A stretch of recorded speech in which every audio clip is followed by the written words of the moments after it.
Mahilig ako sa sukang paumbong, sa tuyo, sa isda, sa balot, at sa totoo niyan, kahit saang putahing may isda, nilalagyan ko talaga ng suka. Meron akong supplier noon ng sukang paumbong. Siya si Aling Lydia.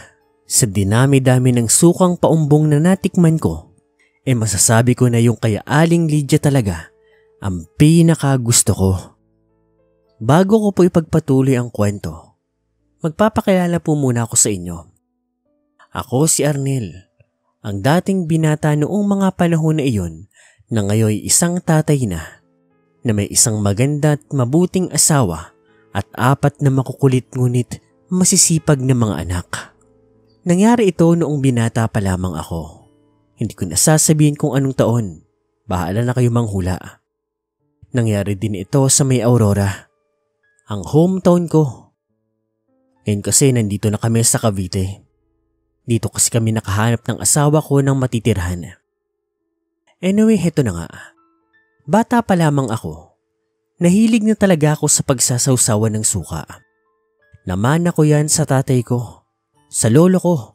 Kasi yung mga yon, lahat talaga ng mga pagkain, mapasabaw man yan, prito, may sarsa, inihaw, dapat may suka.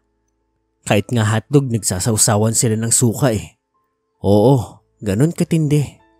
At dahil ako naman syempre namulat sa ganoon, nakigaya na rin ako. Kumbaga parang hindi kami makakakain kapag wala kaming suka. Kaya dahil dyan, napakarami namin laging mag-imbak ng mga suka. Pero nang lumakalaki na ako, nang ako na po ang inaatasan ng tatay ko na bumili ng mga suka, may nakilala akong isang matanda doon sa aming bayan. Siya nga po si Aling Lydia. Nagtitinda ng mga may timplang sukang paumbong.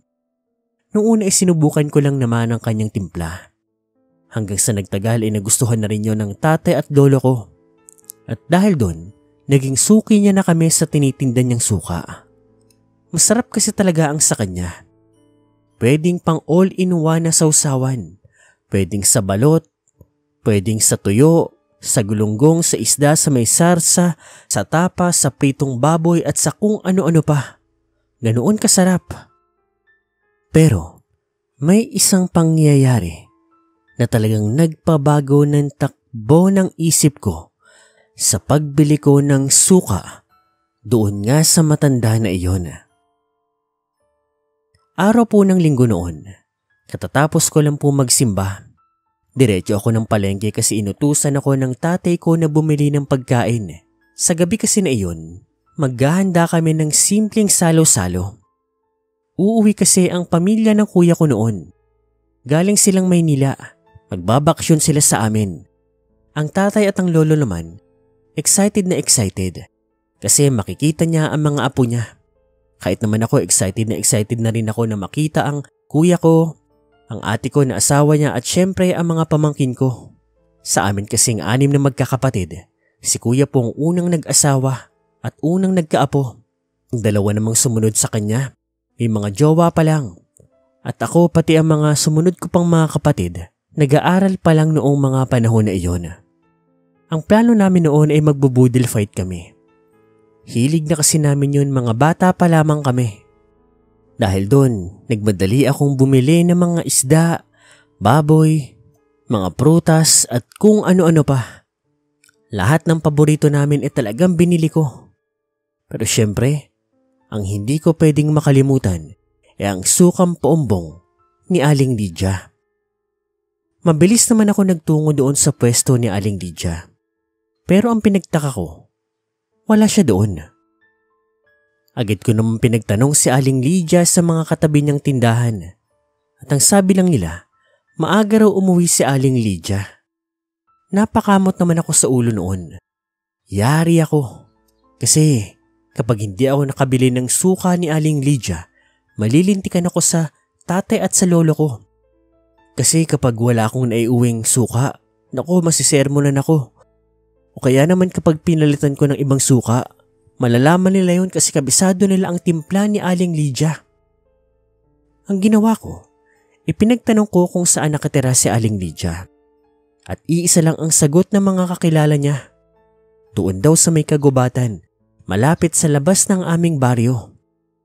Malapit lang naman yun at kayang-kaya namang lakarin kung sakali. Kung normal lang na araw yun, kung hindi lang talaga uuwi ang kuya ko, ang asawa niya, pati ang mga anak niya, okay lang kung hindi ako bumili ng suka. Kaso kabilin-bilin lang talaga sa akin ng lolo at tatay ko. Kalimutan ko na raw lahat. Wag lang ang suka ni Aling Lydia. Kaya naman bitbit ang napakaraming pinamili. Tumakbo pa ako palabas ng aming baryo. Mahaling tapat na noon pero okay lang. No choice eh. Sinunod ko lang ang instruction sa akin ng mga tao roon. At nung makita ko na nga ang kagubatan na sinasabi nila, papasok na sana ako nang biglang may taong tumigil sa akin. Lalaki ito na napadaan lang. "Utoy, saan ka pupunta?" May pupuntahan lang po dito." "Mag-iingat ka dyan, Tutoy ah. May nakatirang mangkukulam dyan." Gusto ko pa sanang sumagot o tumugon doon sa lalaki nagsabi nun. Pero mabilis siyang naglakad papalayo. Walang lingon-lingon. Madaling-madali lang siya. Binaliwala ko na lamang ang bagay na yon. Baka kasi kako ng titrip lang ang lalaking yon. Gusto ko na rin umuwi noon kasi bukod sa pagod na ako, magpe-prepare pa ako ng mga pagkain. Magmamarinate pa ng mga baboy, ng mga isda at ihahanda pa yung kakainan namin dahil panigurado parating na ang mga bisita namin. At dapat eksaktong 6:00, kumakain na kami niyan. Hindi nagtagal. Nakakita na nga ako ng isang kubo sa gitna ng kagubatan. Nakita ko naman sa paligid na maraming balde-balde at mga bote na naglalaman ng mga suka. Mukhang tama nga ang napuntahan ko. Ngunit tatawag pa nga lang sana ako ng pangalan ni Aling Lydia. Nang sa loob ng bahay niya, bigla akong nakarinig ng kakaiba. Para ka ako may nagsasalita, para ka ako may nagdarasal. Malakas pa nga ang boses noon pero ang pinagtataka ko, kakaiba ang ginamit niyang lingwahe. Para bang hindi pang Pilipino. Imbis tuloy na tawagin siya, lumapit pa ako ng dahan-dahan at dumungaw doon sa bintana niya.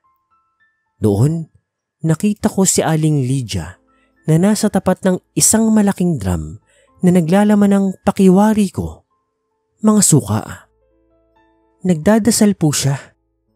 Habang hinahalo niya ang mga sangkap ng mga bawang, sili, sibuyas, asin at kung ano-ano pa.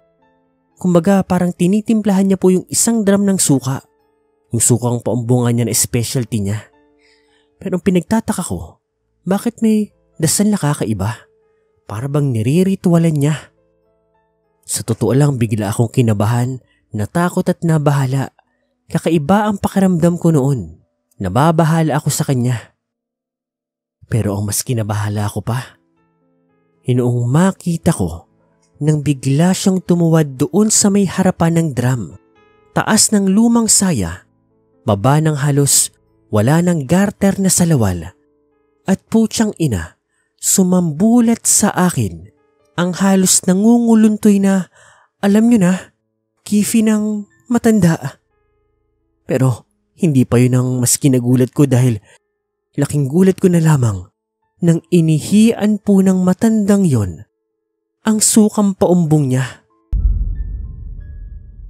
Putya, doon ko na hindi kinaya. On the spot ay napasuka ako. Busang tumalikod ako at kumaripas ang takbo paalis sa lugar na iyon. Hindi ko nga alam kung nakita ba ako ng matandang yon o kung narinig ba o kung anuman, basta ako tumakbo na pauwi sa amin. Sa pag-uwi ko nga gulat na gulat ang mga tao sa amin. Nandoon na nga rin po ang kapatid ko, ang pamilya niya. Pero syempre tinanong nila kung ano bang nangyari sa akin. At lahat naman ang nasaksihan ko, sinabi ko sa kanila.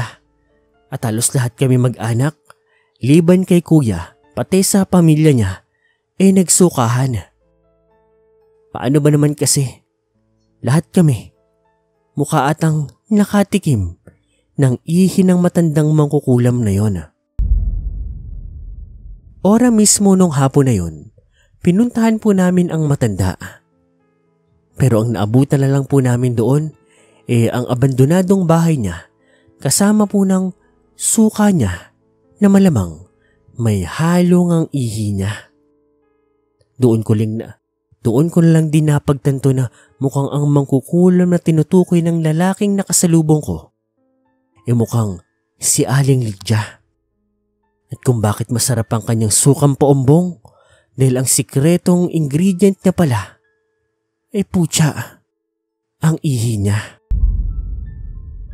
Mula po noon, hindi na kami bumili pa ng suka sa ibang tao. Nag-aral po si Lola at Tatay na gumawa ng sari-sariling mga suka. At sa totoo lang, nakasanayan ko na rin po. Ikaw ba naman? Makataim ka ba naman ng sukang maihi ng matandang makukulam? Ewan ko na lang kung hindi ka madala. Ay, trauma is real talaga.